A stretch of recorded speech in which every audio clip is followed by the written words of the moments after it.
मेरा नाम आरव है। मैं एक साधारण लड़का हूँ। यह कम से कम तब तक था जब तक मैंने उस दिन कुरुगढ़ जंगल का दरवाजा नहीं खोला।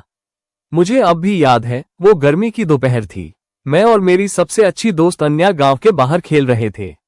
साथ में मेरी बिल्ली मुनमुन थी और अन्या की चमचमाती लकड़ी की बैट, जिसे वो कभी खुद से दूर नहीं करती।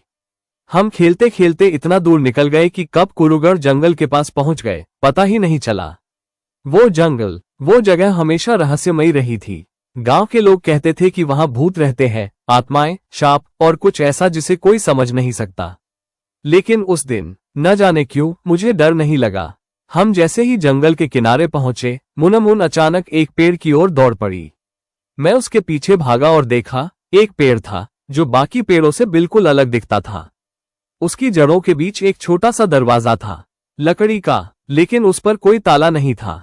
अन्या फुसफुसाई, ये क्या है? मैंने कुछ नहीं कहा, बस मुनमुन के पीछे पीछे दरवाजा खोल दिया। अंदर की दुनिया वो अलग ही थी। चारों ओर नीली चमक, तैरती रोशनी और हवा में एक अलग सी खामोशी। तभी सामने से एक उल्लू उभरा, इतना बड़ा और बूढ़ा कि लगा वो सदियों से सब कुछ देख रहा है। उसने कहा, ग्रेटर दैन, अब तुम लौट नहीं सकते जब तक 3 रहस्य नहीं सुलझाते। मेरे हाथ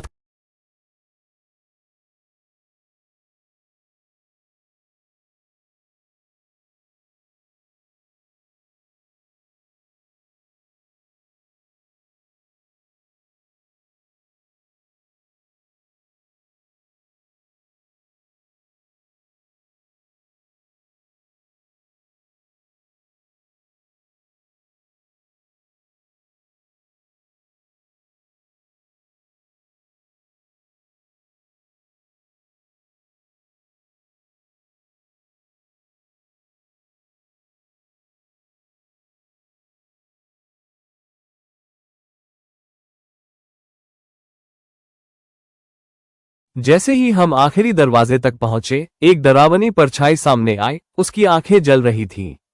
वो हमारे बहुत पास आकर बोली, ग्रेटर दैन, तुम क्यों आए हो यहाँ? मैं डर रहा था, लेकिन फिर भी बोला, क्योंकि हम सच जानना चाहते हैं, ताकि इस जंगल को शांति मिल सके। कुछ पल खामोशी रही। फिर वो परछाई अचानक एक आत्मा बन गई, थकी हुई लेकिन शांत। ग्रेटर दैन, अब से तुम दोनों इस जंगल के रक्षक हो। उस पल मुझे लगा, मैं अब वो आरव नहीं था जो इस जंगल में आया था। मेरे अंदर कुछ बदल चुका था। अब जब मैं इस कहानी को लिख रहा हूं, लोग मुझे पागल समझते हैं। कहते हैं कुरुगढ़ में कुछ नहीं है, लेकिन मैं जानता हूं, रात को जब सब सोते हैं, वो जंगल अब भी जागता है।